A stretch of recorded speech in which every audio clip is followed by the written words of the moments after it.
¿Qué tal, mis queridos amigos? ¿Cómo estáis? Espero que vaya muy bien por ahí. En este canal he hablado mucho de híbridos enchufables y he hablado siempre de una manera positiva. Sin embargo, en este último vídeo voy a intentar explicarte por qué, después de analizar todas esas cosas que en la teoría suenan muy bien, en el mundo real y en la práctica, el híbrido enchufable, de las distintas opciones que tenemos hoy en día de vehículo electrificado, me parece la menos interesante. Y lo vamos a hacer pensando en pequeños detalles o pequeñas trampas que en el mundo real aplican y que en la teoría no se conocen. Y lo voy a hacer además utilizando un ejemplo concreto, real y práctico, como es el caso del Mitsubishi Outlander PHEV y el problema serio que están teniendo los usuarios del híbrido enchufable más vendido en el mundo. En este vídeo os voy a intentar explicar por qué de todos los sistemas de electrificación que hay ahora mismo en el mercado disponibles, el híbrido enchufable es posiblemente la peor opción.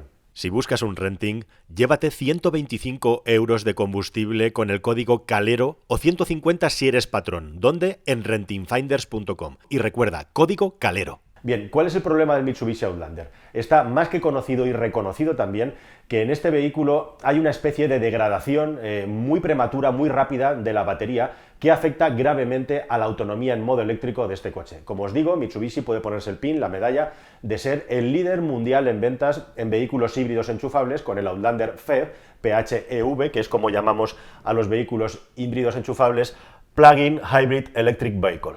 Aquí en la pizarra yo lo he puesto en castellano debajo para que en todo momento tengáis la referencia. Bueno, y esto lo sabemos desgraciadamente por los usuarios del coche, gente que se preocupa por sus coches, que aprende, que sabe, hasta el punto de que en muchos casos, como ocurre hoy en día, compartiendo información, teniendo conocimientos técnicos, puede llegar a haber un grupo de usuarios que tengan más conocimiento de un coche que los propios concesionarios que en teoría tienen que repararlos. Por supuesto no que el fabricante que los hizo, pero la cuestión es que como muchas veces los fabricantes son totalmente opacos y no quieren reconocer los problemas, ¿verdad? Como hemos demostrado en vídeos anteriores, pues ocurre que los usuarios, a base de ensayo y error y mucho esfuerzo, acaban descubriendo qué es lo que está pasando. Y esto es exactamente lo que ha ocurrido con el Outlander y con esa teórica degradación fugaz, súper rápida de la batería que hacía que se redujera drásticamente. El resultado es que tenías un coche con 40, con 50 kilómetros teóricos de autonomía y en la práctica rápidamente perdías un 20% de autonomía. ¿Qué es lo que estaba pasando aquí? Una cosa muy extraña, como una degradación prematura. Después, estos usuarios, a base de hacer, como digo, ingeniería inversa, esto es como la caverna de las sombras de Platón, ¿verdad? No tienes la información real del mundo, del creador, de Dios, así que a base de las sombras que va generando tu coche te tienes que ir enterando de lo que pasa. Bueno, pues descubrieron que después de ir al servicio oficial y hacer un balanceo de las celdas de la batería de estos coches, el coche recuperaba otra vez batería, con lo cual que las baterías se degradaran no era la explicación de lo que estaba ocurriendo, era más bien, o podía ser más bien, según interpretaban estos señores, un problema del software que gestiona la batería y que estaba quitándole kilómetros de autonomía. La cuestión es que, estuvieran o no mal las baterías, el coche perdía kilómetros de autonomía. El resultado era el mismo de cara a la utilización práctica del vehículo. Después de 2 años de trabajo, de desarrollar incluso aplicaciones en el móvil para poder observar cuál es el estado de la batería, llevar los coches a los servicios oficiales, retomar otra vez un poco de autonomía, volverla a perder, se ha llegado a la conclusión de que este vehículo tiene un truco, entre comillas, una forma, digamos, distinta de preservar la capacidad de la batería del coche y que en la práctica efectivamente te quita autonomía respecto a la autonomía real que te está vendiendo la marca. Y ahí está el truco. Pero para explicarte bien el truco, vamos a ver un poco qué es lo que he dibujado aquí para conocer exactamente cuál es la concepción técnica de cada uno de los coches. Bueno, el coche eléctrico es el más sencillo de entender, es un coche que está solamente movido por batería. Si os fijáis en este gráfico, lo hemos hecho muy fácil, tenemos 3 colores. Por un lado tenemos el color azul, que sería la batería neta que tiene cualquier tipo de vehículo eléctrico, híbrido enchufable, híbrido de rango extendido, coche eléctrico de rango extendido o un híbrido a secas. Ahora le llaman híbrido autorrecargable en algunos casos, pero es un híbrido no enchufable para entendernos. Eso sería en color azul, la batería disponible. En color negro tendríamos batería de reserva o batería bruta, es decir, una capacidad de batería que tenemos en nuestro coche pero no la podemos utilizar, por motivos diferentes. Ahora os explico cuáles. Y luego, lógicamente, tendríamos también el color rojo, que sería la utilización del motor térmico, el motor de combustión, que evidentemente los coches eléctricos no tienen y los otros 3 sí. En un vehículo eléctrico, y esto me va a servir para explicar el problema de los híbridos enchufables y del Outlander en concreto, como sabéis y como os he estado explicando en mis vídeos, realmente tenemos una capacidad de la batería neta y otra bruta, una capacidad de reserva de la batería que se puede utilizar a través de software si esta batería pues se va degradando, va perdiendo capacidad, porque es lo normal, que a base que vamos utilizando el coche, enchufando y desenchufando, nuestra batería vaya perdiendo capacidad, se vaya degradando. Así que el coche tiene una batería bruta también porque en los coches y en las baterías actuales hay un problema en el que si la descargamos completamente podemos dañarla de manera severa. Entonces siempre hay un margen que no podemos cargar ni descargar. Ese margen de seguridad es para proteger la batería y además en el futuro es posible en algunos coches que se pueda aprovechar para suplir a las celdas que han dejado de funcionar mediante una actualización por software. Además de eso, es una buena práctica, como sabéis, que en un coche eléctrico, en cualquier coche eléctrico enchufable, tengamos la precaución de no cargar completamente la batería ni descargarla completamente de manera continuada. Es bueno hacerlo de vez en cuando para resetear fallos, pero lo ideal es que nos movamos en unos márgenes en los que la batería no quede completamente ni cargada ni descargada, con lo cual la autonomía total no es real. Hay que quitarle ese margen de seguridad más el margen de la batería bruta. Bueno, una vez claro esto, ¿qué ocurre si se degrada la batería? Imaginad que tenemos un vehículo eléctrico con 200 kilómetros de autonomía y tenemos un 20% de degradación, quitando ya, descontando ese 80% máximo que ponemos de carga para evitar cargarlo al 100% y ese 15% que ponemos por debajo para descargarlo. Pues que a lo mejor de los 200 kilómetros de autonomía que teníamos al principio ahora nos quedan 160, por ejemplo. 160 kilómetros para nuestros desplazamientos del día a día, que la media son en un español entre 40 y 50 kilómetros, te siguen cubriendo esas distancias con un vehículo eléctrico. ¿Pero qué pasa cuando vamos a un híbrido enchufable? Bueno, pues en un híbrido enchufable lo que tenemos, por un lado, es una capacidad de batería menor que la de un vehículo eléctrico, lógicamente, porque tenemos pues de los 30, 40, 60, 80 kilovatios hora, aquí pasamos a entre 10 y 15 actualmente, más o menos, 17 en algunos casos. Bueno, pues tenemos una batería más pequeña y tenemos también un margen de seguridad, en teoría, para no degradar demasiado la batería. Y tenemos además un margen de seguridad que he puesto por debajo, ¿por qué? Porque ¿qué ocurre en un híbrido enchufable cuando tú sales a circular con él y vas perdiendo la capacidad de la batería? Pues que llega un punto en el que ya no puedes utilizar más batería, aunque te queda, porque el coche pasa a convertirse en un híbrido normal, es decir, esa batería comienza a recuperar energía de las frenadas y a devolverla, para que no perdamos la potencia total de nuestro híbrido enchufable. Si siguiéramos descargando la batería, lo que ocurriría es que nos quedaríamos solamente con la potencia del motor térmico. Aquí no hay este problema, motor eléctrico, batería, no hay más. Aquí tenemos un motor térmico y una batería. Nos movemos con batería. Cuando la batería llega a cierto punto, el motor térmico se va a encender para preservar la carga de la batería mínima y también para ayudarnos a tener la misma potencia. Con lo cual ya tenemos ahí un punto en el que de la autonomía total del vehículo híbrido enchufable, una parte no la vamos a tener nunca porque se reserva justamente para que el coche pueda seguir funcionando y no rompamos la batería. Bien, imaginad por ejemplo que aquí tenemos 40 o 50 kilómetros de autonomía y de repente tenemos también un 20% de la degradación.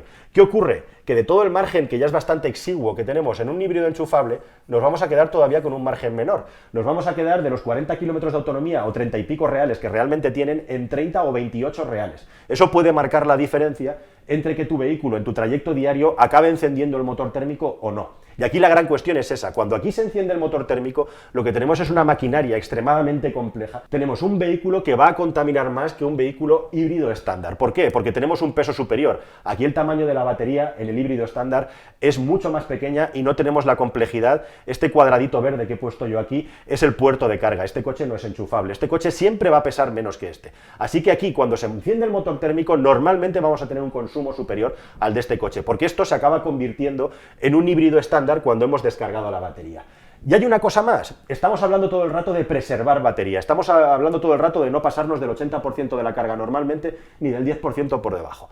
¿Qué ocurre aquí? Pues aquí ocurre que como tenemos una autonomía muy limitada de 30-40 kilómetros reales, el uso habitual de un híbrido enchufable es estar siempre cargando la batería a tope y descargándola a tope. Esa es la buena práctica en este coche, justamente para aprovechar al máximo la autonomía eléctrica del vehículo y así cumplir con las 0 emisiones cuya etiqueta tiene en principio. Resultado: en este coche, además de tener mucha menos capacidad de batería eléctrica y de tener más peso, es más probable que a largo plazo haya problemas con la calidad y la capacidad real de la batería, puesto que estamos constantemente obligando a la batería a enchufarla al máximo y a desenchufarla. Y alguno me dirá entonces: oye, pero amigo, aquí también tienes una batería bruta de reserva, como pasaba en los eléctricos, para evitar que esto suceda. Pues sí, por ejemplo, en un híbrido de rango extendido como el vehículo, como el Chevrolet Bolt o Opel Ampera, efectivamente hay un margen que es muy conocido, bruto, y eso hace que este coche tenga una degradación de batería muy baja y que funcione muy bien a largo plazo. ¿Qué han hecho los de Mitsubishi con el Outlander? Han hecho una cosa, una aproximación totalmente distinta. Se han cargado, parece ser, y han descubierto los usuarios, la reserva de batería bruta. De tal manera que cuando Mitsubishi homologa el coche, tienes unas autonomías eléctricas fabulosas. En el último caso, ya pasando de los 50 kilómetros de autonomía. Parece ser que Mitsubishi se ha cargado completamente la reserva de batería bruta y la utiliza toda desde el primer día. Pero, a medida que tú vas utilizando el coche y vas haciendo kilómetros, el coche sale sin ningún tipo de reserva de batería bruta, parece ser, según han aprendido personas que llevan 2 años investigando el coche. Lo que hace el vehículo es empezar a proteger a las celdas, es decir, él mismo va generando una reserva de batería bruta a medida que tú vas circulando, con lo cual esto significa, y en definitiva, que tú sales con 50 kilómetros del concesionario de autonomía eléctrica y a los 2 años es posible que tengas 40 o 38 teóricos, porque el coche empieza a generar su reserva de batería según tú lo vas utilizando. Luego vas al concesionario a hacer una revisión y te balancean las celdas y vuelves a tener un aumento de la autonomía, pero inmediatamente a medida que empiezas a conducir lo vuelves a perder otra vez. Resultado, es un truco, parece ser, que ha hecho Mitsubishi para que este coche cumpliera con los cero emisiones, la pegatina de cero emisiones, gracias a tener más de 40 kilómetros de autonomía, que en la práctica puede suceder en muchos casos que nunca tengas. Este es un problema conocido, hay incluso una petición en change.org para que Mitsubishi lo reconozca, pero de momento no lo hace. Hay una cuestión aquí muy importante igualmente, que es que estas baterías lógicamente están garantizadas. En el caso de Mitsubishi Outlander hemos tenido hasta 10 años de garantía de la batería, ahora están entre los 8 y los 10 según el país, 160.000 kilómetros, que es lo habitual en estos coches, pero evidentemente la batería siempre te la garantizan con un 70% de la capacidad, y ahí está la clave. En un híbrido enchufable, si tu batería ha perdido un 20, un 25% de la capacidad de 40 kilómetros teóricos, que son 35 reales, puedes que estés en 20. Y el resto del tiempo te vas a estar moviendo con el motor térmico, contaminando más que si llevaras un híbrido, por ejemplo, o un vehículo de rango extendido, como te voy a explicar a continuación. Así que por eso, por todos estos motivos, es muy importante, si consideras un híbrido enchufable, saber qué garantía tiene tu batería, cuál es la autonomía, si tiene una batería de reserva o no. En definitiva, ¿qué puedes esperar? Por ejemplo, en BMW resulta bastante sorprendente leer, cuando ves la letra pequeña, que son 6 años o 100.000 kilómetros la garantía de la batería. Y normalmente, como digo, las garantías de las baterías contemplan hasta un 30% de degradación. Tú puedes tener aquí un 30% de degradación con una autonomía eléctrica de menos de 30 kilómetros y tu coche está dentro de los parámetros. Así que al final te has gastado un pastizal en un vehículo que apenas si tiene unos kilómetros de autonomía eléctrica. Bueno, ¿por qué me parece mejor opción los coches eléctricos de rango extendido? Esto tiene además el problema, o digamos el truco, de que la parte térmica de este coche es un motor convencional, es un motor de gasolina normalmente de 4 cilindros, en el Outlander y en tantos otros, o de 6 cilindros, da igual, en BMW o en Audi o en Mercedes, y es un motor convencional. Un motor convencional significa que están utilizando el mismo motor que se utiliza en los vehículos térmicos. Un paquete más grande.